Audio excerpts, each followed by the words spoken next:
La vie de Van Gogh est une fuite en avant, un échec complet. J'ai mis tout mon cœur et toute mon âme dans mon œuvre, et j'en ai perdu la raison. Février 1888, la neige ne cesse de recouvrir la Provence. Chargé de bagages, Vincent débarque du train de Paris en gare d'Arles. C'est la première, mais aussi la dernière fois. Au numéro 30 de la rue de la Cavalerie, à la pension Carrel, il fait étape. L'avant-dernière de sa vie, pour un sursaut créatif plein de frénésie, elle va durer 2 ans et laisser libre cours à la démesure de ses coups de pinceau. Le patron est surpris par ce rouquin disant s'appeler Van Gogh, surpris par ce voyageur transi de froid, par ce chien égaré. La neige sera sa première inspiration, mais les hivers en Provence ne durent pas éternellement. Lentement, la nature renaît.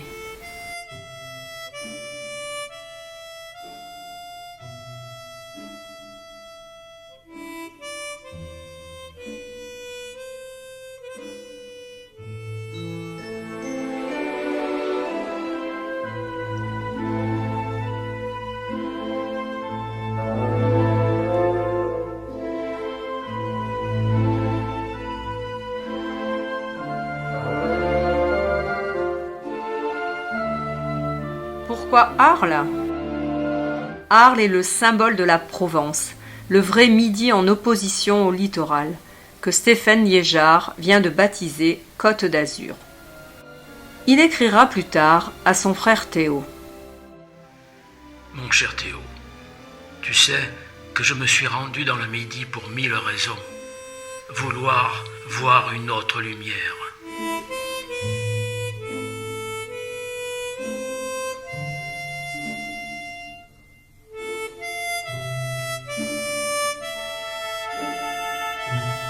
En 1888, Arles, c'est 1000 habitants, 10 cafés, 3 bordels, 4 maisons de jeu.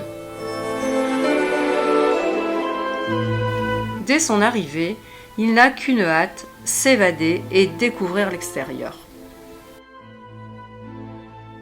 En Arles, Vincent s'inspire des gens et du décor. Les résidents de la rue de la Cavalerie sont étonnés par son accent et de son accoutrement. C'est réciproque. Il qualifie les gens d'ici de pittoresques. Si chez nous, un mendiant ressemble à un spectre, ici, il devient caricature. Il y a aussi l'absinthe. Sur cette rare photo de lui, nous le voyons attablé avec quelques amis à l'heure de plus en plus fréquente de la fée verte. D'où viendra la trahison ? Dans peu de temps, une pétition va circuler. Aux Folies Arlésiennes, salle de danse, Vincent cherche lumière et couleur. Il y voit les Arlésiens d'un autre œil. Ce regard et son accent passent mal. Au centre-ville, il y a aussi l'hôpital, que l'on nomme encore Hôtel-Dieu. Son séjour passera aussi par là. Il déménage de la pension Carrel en avril 88, 2 mois après son arrivée, pour louer un pavillon vide au numéro 2 de la place Lamartine et y établira son atelier. C'est peint en jaune dehors, blanchi à la chaux à l'intérieur, en plein soleil. Je l'ai loué à raison de 15 francs par mois. Cela te paraîtra drôle que le cabinet d'aisance se trouve chez les voisins, dans un assez grand hôtel qui appartient au même propriétaire.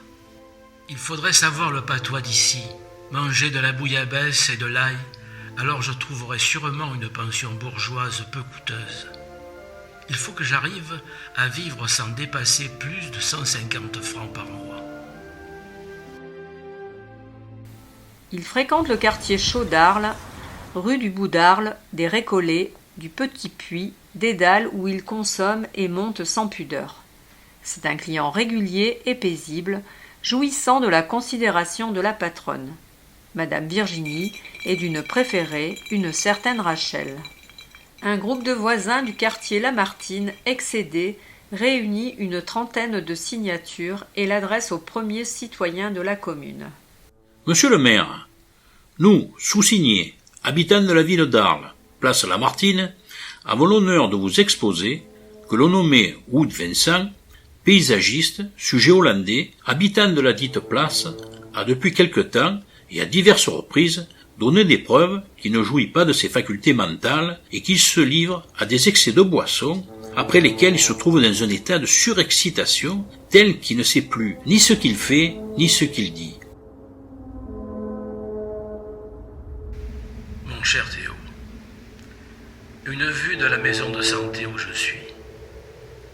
Le premier arbre est un tronc énorme frappé par la foudre et scié.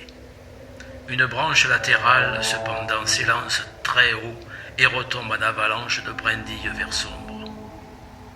Ce géant sombre, comme un orgueilleux défait, contraste avec le sourire pâle d'une dernière rose sur le buisson qui se fane en face de lui.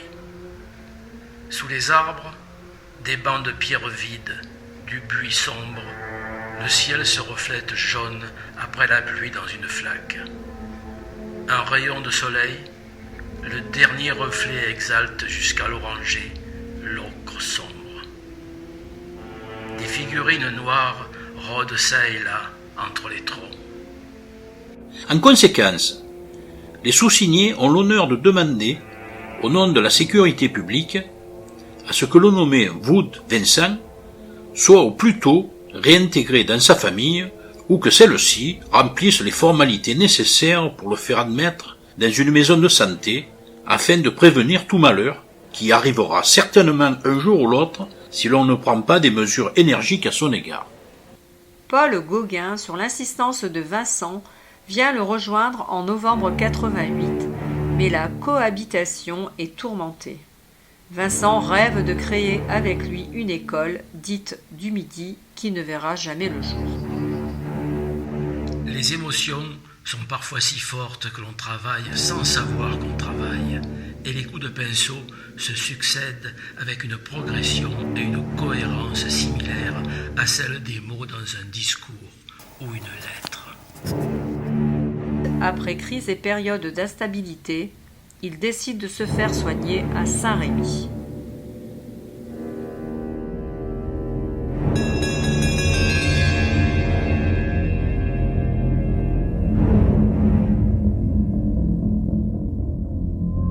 Ces extravagances arlésiennes le conduisent en mai 1889 à accepter l'hospitalité du docteur Perron qui dirige à Saint-Rémy l'asile de Saint-Paul-de-Mosole.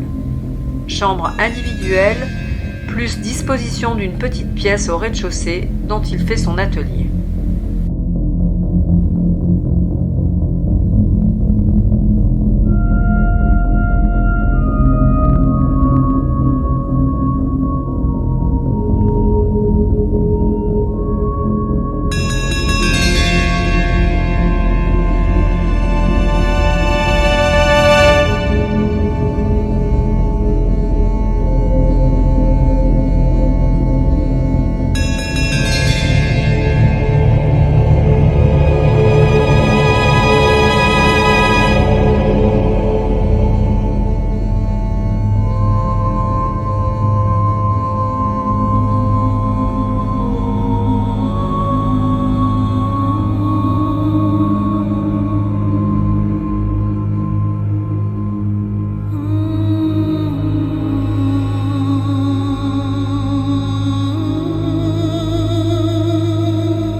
Qui le terrasse, Van Gogh obtient la permission de sortir de l'asile, accompagné par un gardien paisible, courtois et presque attentif.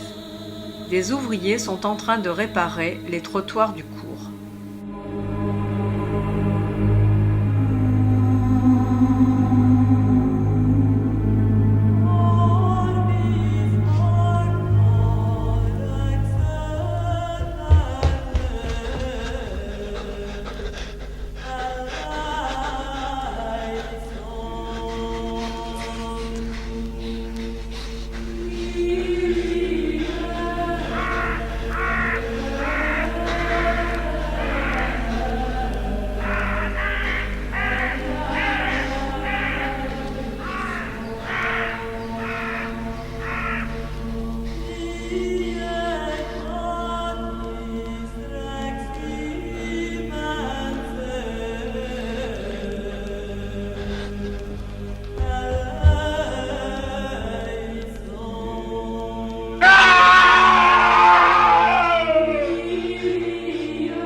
17 mai 1890, Théo attend son frère sur le quai de la gare de Lyon, à Paris.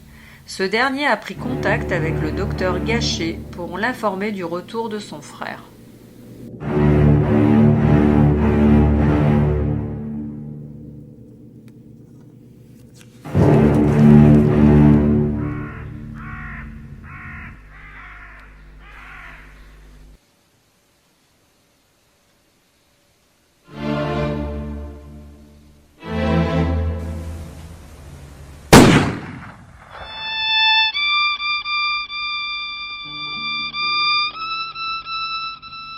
Je suis passé de l'autre côté de la nuit.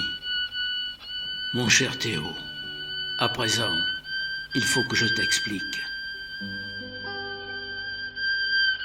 Le 29 juillet, Vincent décède des suites de ses blessures. Le curé d'Auvers a refusé l'office des morts à un suicidé, puisqu'il est officiellement question d'un suicide. Le 30, par une chaleur accablante, un petit groupe, dont le père Tanguy, le docteur Gachet et Théo, accompagne Vincent à sa dernière demeure, où son frère le rejoindra un an plus tard.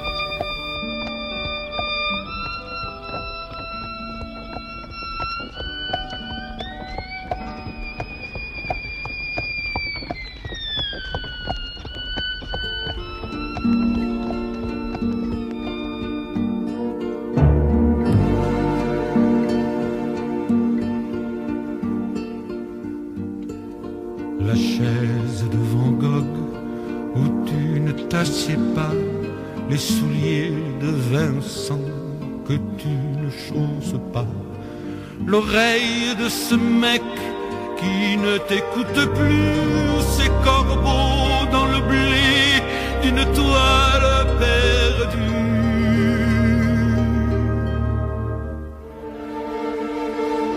Je ne m'arrête plus quand je vois la folie.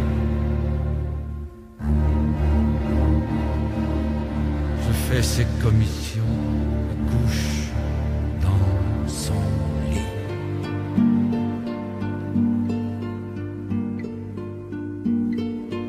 Les larmes de cet arbre inquiet dans la forêt, la chaise de Vincent, de quel bois elle était. Les moutons de la rue se cachent en cache-nez, les ouvriers changent de disque sans débrayer.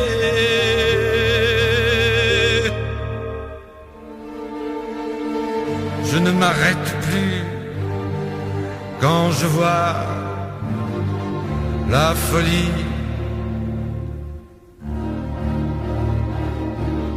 Je fais ses commissions et couche dans son lit.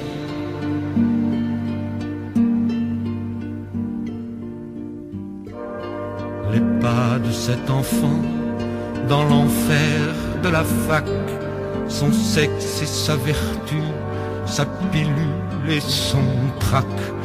Quand le vertige la pénètre et la dépasse sous l'œil double et glacé d'un vieux miroir de passe, c'est à ce moment-là que je perds la folie et que je reste seul avec mes yeux de fou.